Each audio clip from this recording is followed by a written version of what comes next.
खुलुमबाय लोगोफोर दिनै नोंथांमोना नुनो मोनबाय दोङो जे गासै भारत हादरावनो माबोरै स्टुडेन्टफोरा प्रटेस्ट खालामबाय दोङो आरो बियो जोंनि भारतआवल' नङा जोंनि बाहेरनि काउन्ट्रियाव जायफोर इन्डियानि स्टुडेन्टसफोर थाहैदो बिथांमोनाबो गोबां जायगायाव पिसफुल प्रटेस्ट खालामदो आरो भारतनि जि दिल्ली पुलिसा थांनाय 20 जुलाइ खालि खालामनाय बा मावनाय खामानिफोरखौ बिथांमोना गासैबो मुगैदों आरो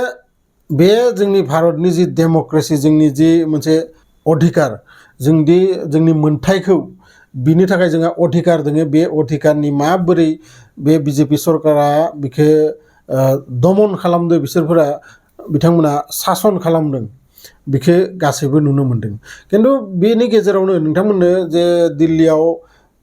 मा जाबाय दोङो बा जोंनि गासै भारतआव मा जाबाय दोङो बिखौ खोन्थानो दरकार गैया नोंथांमोना गासैबो मिथिगौ स्टुडेन्टआ मानि थाखाय प्रटेस्ट खालामबाय दोङो गांसे पेपार लिक जानाय थाखाय गांसेल' नङा माने पेपार गले गले लिक जाबाय थानायनि थाखाय बे प्रटेस्टआ सलायबाय दोङो जाहाथे जोंनि स्टुडेन्टफोरा मोजां इडुकेसन मोनो मोजां इडुकेसन सिस्टेम मोनसे सोलायो जाबायदि जोंनि इडुकेसन सिस्टेम बे इडुकेसन सिस्टेमा जाहाथे सोलायो बिनि थाखाय प्रटेस्टआ सलायबाय दोङो आरो बिनि गेजेराव आं नोंथांमोनजों फंनैसो बाथ्रा दिनै सावरायनो नागिरदों जाय बाथ्राखौ नोंथांमोना गनायना लानो तान मोनगोन नोंथांमोना भिडिअखौ नायजोबबा नोंथांमोना मिथिगोन जे आं एक्चुअलि मोजां बुंदो ना गाज्रि बुंदो बेखौ नोंथांमोना कमेन्ट बक्सआव लिरहरबानो जाबाय बयनिख्रुइ गेदेर बाथ्राया जाबाय मा जोङो जोंनि हादोरनि बाथ्रा जेब्लाबो साना जे जोंनि हादोरा सोरखौ भट होबा मोजां जागोन सोरखौ भट होआबा मोजां जाया बेफोरखौ जोङो सानालासिनो जोङो मोनसे ब्रेन्ड नायो ब्रेन्ड माने मा जोंनि पार्टी अबे पार्टीयाव मा माने सावगारियाव जोङो भट होनांगोन जोंहा माइन्डसेट जालाङो जे जोङो उमुगनिसो मानसि बेफोर माबायदि जिथु थिंकिं बे थिंकिंखौ जोङो सोलायनांगोन जोङो लेखाफोरा गोरों मानसिफोरनो भट होनांगोन जाय मोजां बा अलरेडि बिहा अभाब गैया दिनै तामिलनाडुआव बिजय थालापति बिथाङा थाखा फैसानि आंखाल गैया गारि एभेलेबल बिथांनि प्रपार्टि एभेलेबल आरो दिनै बिथाङा तामिलनाडु सरकाराव CM हिसाबै बिथाङा थांनाय इलेक्सनाव देरहादों आरो बिथाङा खामानि मावगोन मानोना बिथाङा थाखानि कुनु अभाब गैया बेफोरबायदि मानसिनो भट होनांगो आरो जायफोरा सावगारिखौ लानानै दिनैबो जुदि थांनानै दोङोबा नोंथाङा बे हादोरनि थाखाय 1% नोंथांनि भटआ खामानियाव होआ दिनै बे स्टुडेन्टसफोरा बुजाबाय दोङो बा लामायाव ओंखारनो गोनां जादों मानि थाखाय बे सरकारनि 5,000 2,000 नि लुबाव जायफोरा जायनो मेनोनो सावगारिखौ नायनानै भट होदो बै भटनि जिथु रांनि थार बे थारखौ दिनै नोंथांनि फिसालाफोरा फिसाजोफोरा मारिबाय दोङो बे लामायाव ओंखारनानै आरो बेल' नङा बे स्टुडेन्टफोरा जुदि दिनै जाबायदि प्रटेस्ट खालामदों बेफोरबायदि जुदि खालामाबा बिनि नेक्स्ट जेनेरेसना आरो बेनि जिथु शास्ति बिनि जिथु पानिशमेन्ट बे पानिशमेन्टखौ नेक्स्ट जेनेरेसना मोनलांगोन बिनि थाखाय आं नोंथांमोननो गले गले बे आङो जन्तर मन्तर जानायनिफ्रायनो नोंथांमोननि थाखाय बेफोरबायदि भिडिअ लाबोगासिनो दोङो जेराव नोंथांमोननो आङो बुजायदो जे बे प्रटेस्टआ एक्चुअलि सोरनि थाखाय गोबां सुबुंफोरा बुंदो जे चाइनिस एजेन्ट पाकिस्ताननि बिसोरो आल्टु फाल्टु कक्रच पार्टी आङो सानसेखालि बे कक्रच जनता पार्टीखौ लानानै मोनसे भिडिअबो बानायदोंमोन आरो बेयाव गोबाङानो आंनो कमेन्ट्स हरदो जे नकलि पार्टी फाल्टु बेफोरबायदि गोबां कमेन्ट्स फैदोंमोन नाथाय दिनै स्टुडेन्टसफोरा मिथिदो जे बे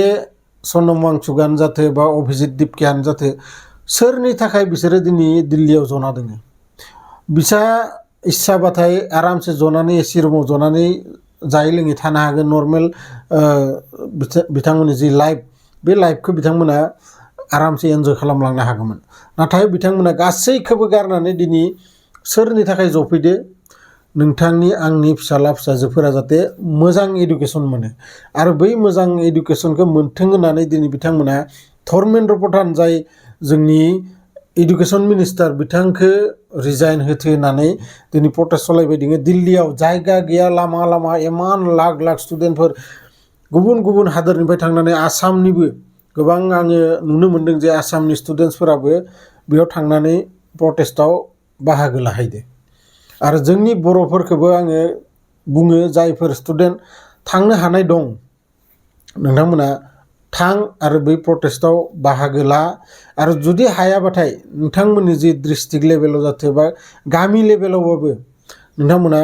बे प्रटेस्टखौ खालाम आरो खालामनानै नोंथांमोना ससियेल मिडियानि थ्रुयै नोंथांमोना सापर्ट खालामनो हागोन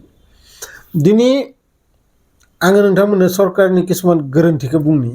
बे बिजेपि सरकारा मा गोरोन्थि मावदों बे प्रटेस्टआ स्टार्ट जानाय मास मोनसे जालांबायमोन आरो बे मास मोनसेनि गेजेराव जितु जोंनि गदि मिडिया बुङो बे गदि मिडियानि थ्रुयै मानसिफोरखौ जनायदो जे बेफोरो फाल्तु पार्टी बा पाकिस्ताननि एजेन्ट बा बाहेरा हादोरनिफ्राय फैनाय बेफोरबायदि गोबां बे प्रटेस्टखौ बन्द खालामनोसो बिसोरो सेस्था होबाय दंमोन नाथाय दिनै जि स्टुडेन्टस लेभेल जि 17-18 बैसोनि सेंग्रा सिख्लाफोर बिसोरो इडुकेटेड लेखा फरा गोरों बिसोरो बेफोरखौ बुजिना मोनो जे गदि मिडिया मा खालामबाय दोङो सरकारा मा खालामबाय दोङो बे गदि मिडियानि जि चेनेलनि सुबुंफोर जाय थांदो बिनो बुजाना हरदो बा अपमान खालामनानै बै जायगानिफ्राय होखार हरजादो बियो मानि थाखाय जाय एसि रुमाव जनानै हिन्दु मुस्लिम बेफोरखौ बुंनानै एजेन्डा खालामबाय दंमोन एफा गोबाव दिनै 12 बोसोर 13 बोसोर बैसोरखौ जाबायदि टिभियाव नुयो आरो बेनि फलखौ सोर दिनै भुगिबाय दोङो बे ग्राउन्ड लेभेलाव जाय रिपर्टारफोर थाङो बिसोरो सोबाना हरजाला बायदो बुजाना हरजाला गोबां भिडिअ बेफोरबायदि जोङो नुनो मोन्दों दिनै सरकारनि भुला बेनो फार्स्टआनो जाबाय बिसोरखौ माने नेग्लेक्ट खालामनाय बिसोरखौ गोसो होआखै जे इसोरलाय स्टुडेन्ट साननै थानानै ओंखारलांगोन सेकेन्ड भुला जायो बिसोरना जितु गोरोन्थि बे जायो सनम वांचुकखौ बिथांमोना दि किडनेप खालामना लाना थाङो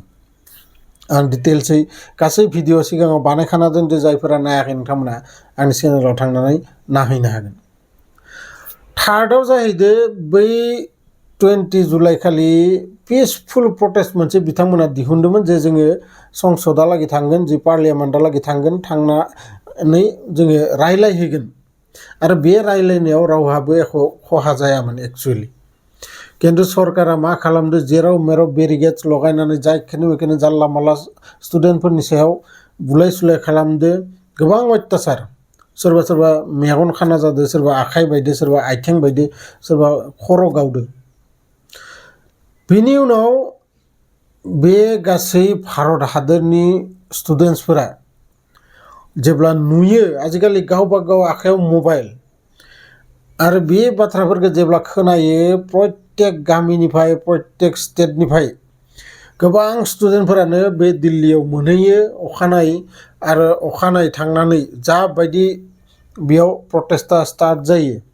दासिमबो बिनिफ्राय मानसिया खमायनायनि कुनु नामखौनो लायाखै